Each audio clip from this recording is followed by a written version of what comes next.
Hello friends, welcome back. This is Jeet Salal. Thanks for subscribing to my channel and thanks for your love and support. Guys, आज एक ऐसी exercise के बारे में हम बात करेंगे जो एक कंपाउंड एक्सरसाइज है और एक इतनी बेहतरीन एक्सरसाइज है आपके शोल्डर के ओवरऑल डेवलपमेंट के लिए। और इस एक्सरसाइज का नाम है डंबल ओवरहेड प्रेसेस। और मैंने बहुत सारे लोगों को देखा है जब ये डंबल ओवरहेड प्रेसेस लगाते हैं तो इनमें ऐसी छोटी छोटी गलतियां करते हैं जिसकी वजह से जो सही एग्जीक्यूशन है इस एक्सरसाइज का, सही फॉर्म है इस एक्सरसाइज की, वो नहीं परफॉर्म कर पाते हैं। और जिसकी वजह से उनकी जो शोल्डर का डेवलपमेंट है, जो एक्टिवेशन होना चाहिए शोल्डर में, जो मसल ग्रोथ होनी चाहिए, वो नहीं पाती है।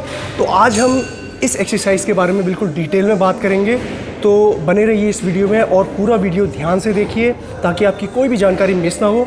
और साथ ही साथ अगर आप मुझे फेसबुक और इंस्टाग्राम में फॉलो नहीं कर रहे हैं तो वहाँ पे फॉलो कीजिए, और सब्सक्राइब अगर कर रहे हैं तो जो नोटिफिकेशन वाली बेल होती है उसको ज़रूर क्लिक करिए ताकि आपको जो मेरे लेटेस्ट वीडियोज़ हैं उनकी नोटिफिकेशन भी मिले और कोई भी जानकारी आपके मिस ना हो। सो फ्रेंड्स, जो पहली मिस्टेक होती है अक्सर लोगों से ओवरहेड डंबल प्रेसेस लगाने के लिए, तो वो मिस्टेक होती है आपकी पोस्चर और सेटअप की। तो मैं आपको बताता हूँ कि किस तरह से आप सेटअप लगाएंगे बेंच में जब आप डंबल प्रेस लगा रहे हैं, ओवरहेड प्रेसेस लगा रहे हैं। तो सबसे पहले आपको ध्यान देना है सीटिंग पे। तो अक्सर हमारे जिम्स में इस तरह की सीटिंग होती है जो फोल्ड होती है, जिसमें हम एंगल्स को चेंज कर सकते हैं। इस तरह की बेंच होती है। तो जो बेंच होती है उसका जो निचला हिस्सा होता है जिसमें आप बैठते हैं सीट में, बहुत सारी बेंचेस ऐसी होती हैं जो टिल्ट होती हैं, नीचे इसके जैक लगा होता है, इसका एंगल भी हम चेंज कर सकते हैं। तो इसमें आपको ये ध्यान रखना है कि इसका एंगल फ्लैट होना चाहिए, ना ऊपर ऐसे ना हो और ना ही नीचे ऐसा हो, बिल्कुल फ्लैट हो इसका सीटिंग, ठीक है। दूसरी बात आती है जिसमें आपका बैक रेस्ट करेगा, यानी कि पिछला हिस्सा। तो कुछ लोग लगाते हैं इस तरह से इस एंगल में, यानी कि एक 90 डिग्री से 5 डिग्री या 10 डिग्री कम एंगल में लगाते हैं, तो जिसकी वजह से आगे बताऊंगा क्या प्रॉब्लम्स होती हैं। तो सीटिंग का जो सेटअप है वो आपका इस तरह से होना चाहिए कि जो बैक है ये वाली सीट ये बिल्कुल 90 डिग्री के एंगल में हो, बिल्कुल सीधी, ठीक है। तो आपकी बैक एकदम स्ट्रेट रहे। तो अब बात आती है हमारी बॉडी के सेटअप की। सबसे पहले हम अपने चेस्ट को अप करेंगे, ठीक है। उसके बाद हम अपने कोर को टाइट करेंगे। कोर एंगेजमेंट बहुत ज़रूरी होता है इस तरह की कंपाउंड एक्सरसाइज में, जब हम अपने पूरे बॉडी का इस्तेमाल करते हैं वेट को उठाने के लिए, ज़मीन से ऊपर करने के लिए, डेडलिफ्ट, स्क्वाट्स, प्रेसेस, किसी भी मूवमेंट में कोर टाइट होना बहुत इंपॉर्टेंट है। अगर कोर आपका टाइट नहीं होगा तो आपकी बैक रोल होने के चांसेस बढ़ जाते हैं, जिससे लोअर बैक पे ज़्यादा प्रेशर पड़ता है और जो ठीक नहीं है, खासकर सीटिंग डंबल प्रेसेस में जो हम ओवरहेड प्रेसेस लगा रहे हैं, राइट। तो कोर टाइट, चेस्ट अप।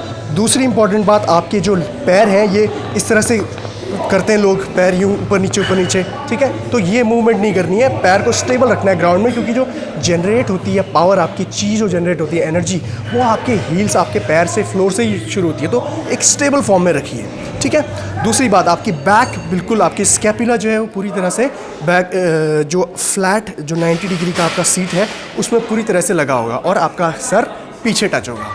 उसके बाद जाके जब ये सब चीज़ें हो जाएंगी then you will pick up the dumbbells. दूसरी मिस्टेक आती है यहाँ पे, लोग जिस तरह से डंबल को लिफ्ट करते हैं, तो कैसे डंबल को ज़मीन से, फ्लोर से लिफ्ट करके आपको इस लेवल तक लेके आना है। यहाँ पे इतने लोग इंजर होते हैं, अपना एल्बो इंजर कर लेते हैं, अपनी रिस्ट को इंजर कर लेते हैं। तो देखिए किस तरह से आप डंबल को पिकअप करेंगे फ्लोर से।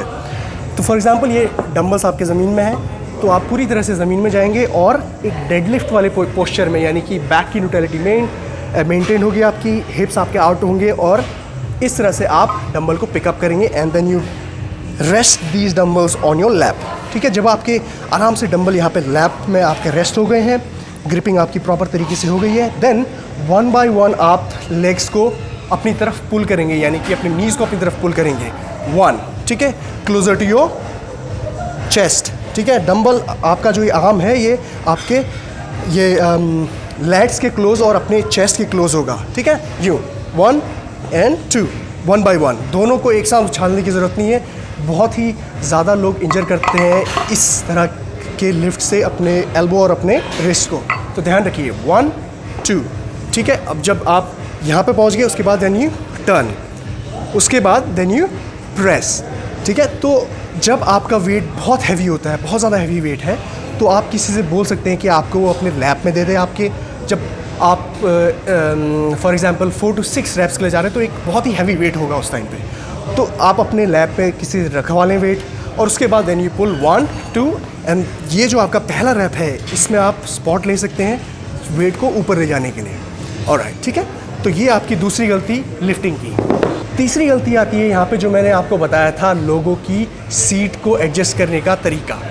अब वो क्या है कि जब आपकी सीट 90 डिग्री से थोड़ा पीछे होती है, यानी कि अगर 10 डिग्री नीचे होगी तो उससे क्या होता है कि आप इस पोजीशन में आ जाते हैं, और ये पोजीशन जो होती है आपके शोल्डर पे ना आके आपके अपर पैक्स में आने लगती है जब आप प्रेसेस लगाएंगे। ये एक तरह की अपर चेस्ट ट्रेन हो जाती है यहाँ पे, ठीक है।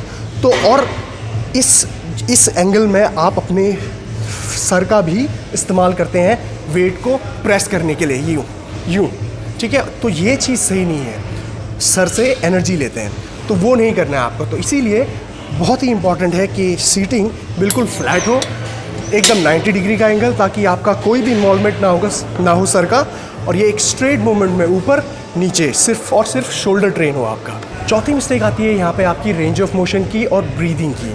तो ध्यान रखिए कि जिस तरह से आप डंबल प्रेसेस स्टार्ट कर रहे हैं, तो सबसे पहले जैसे मैंने आपको बताया, आपने लिफ्ट किया, टर्न किया, देन यू स्टार्ट प्रेसिंग, ठीक है। तो आपने यूँ प्रेस किया और यहाँ तक आपको प्रेस करना है, डंबल को टकराने की कोई ज़रूरत नहीं है इतना, और एल्बोज़ को बिल्कुल स्ट्रेच करने की ज़रूरत नहीं है, ठीक है।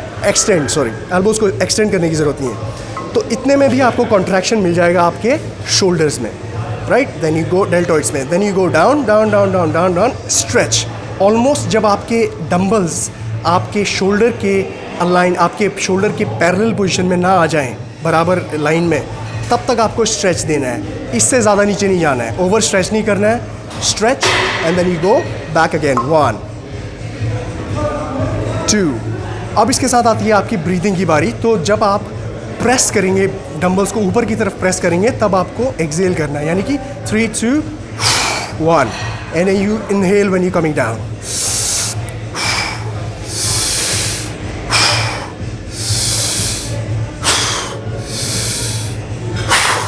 ऑलराइट, तो इस तरह का आपका रेंज ऑफ मोशन होगा, ठीक है, और इस तरह की आपकी ब्रीदिंग होगी। ये रेंज ऑफ मोशन आपको नहीं करना है, जो गलती होती है, जो गलत फॉर्म में आपको दिखाता हूँ। अब गलत फॉर्म है आपका रेंज ऑफ मोशन, आप कुछ लोग यूँ करते हैं, यहाँ से नीचे से सही करते हैं लेकिन यहीं तक जाते हैं, 1 2 3, ये गलत रेंज ऑफ मोशन है। और दूसरा रेंज ऑफ मोशन जो गलत है वो है आपका, लोग ऊपर तक तो पूरा कॉन्ट्रैक्ट करते हैं लेकिन नीचे डरते हैं, नीचे यहाँ से नीचे आने में, बस फेस तक लेके आएंगे, then they go up 2।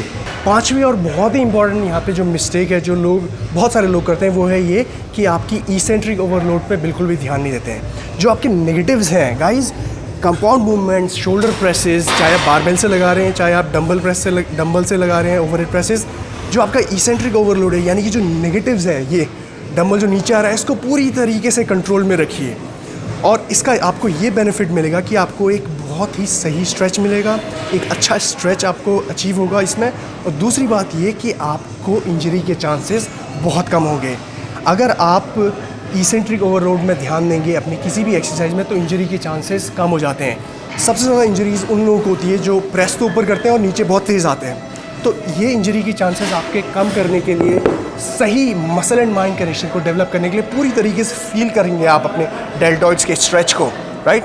And then जब आप ऊपर प्रेस करेंगे तो आप पूरी तरीके से कॉन्ट्रैक्शन महसूस करेंगे, तो एक सही मसल एंड माइंड कनेक्शन को भी डेवलप करता है इसेंट्रिक ओवरलोड। तो इन चीज़ों पे आपको ध्यान देना है, ये वाली गलतियाँ बिल्कुल भी नहीं करनी है। चाहे आप शोल्डर की कोई भी एक्सरसाइज लगा रहे हैं, बारबेल से लगा रहे हैं या फिर डंबल से लगा रहे हैं, बारबेल की भी कुछ ऐसी मिस्टेक्स होती हैं और कुछ तरीके होते हैं जिसमें हम बारबेल में परफॉर्म कर सकते हैं, क्योंकि करने चाहिए बारबेल में, क्योंकि हम खड़े होकर लगाते हैं बारबेल्स यूजुअली, और डंबल्स को भी हम खड़े होकर लगा सकते हैं। थोड़ा बहुत डिफरेंस होता है स्टैंडिंग और सिटिंग में, और थोड़े बहुत पोस्चर का चेंज होता है। मैं इसके बाद ज़रूर एक बारबेल ओवरहेड प्रेसेस का मिस्टेक वीडियो बनाऊंगा, उसमें आपको सारी इन्फॉर्मेशन दूंगा। लेकिन तब तक के लिए आप अपना ध्यान रखिए एंड ये गलतियाँ बिल्कुल भी ना करिए, और subscribe to my channel and Facebook और इंस्टाग्राम में मुझे फॉलो कीजिए। Take care, Jeet Salal, signing of.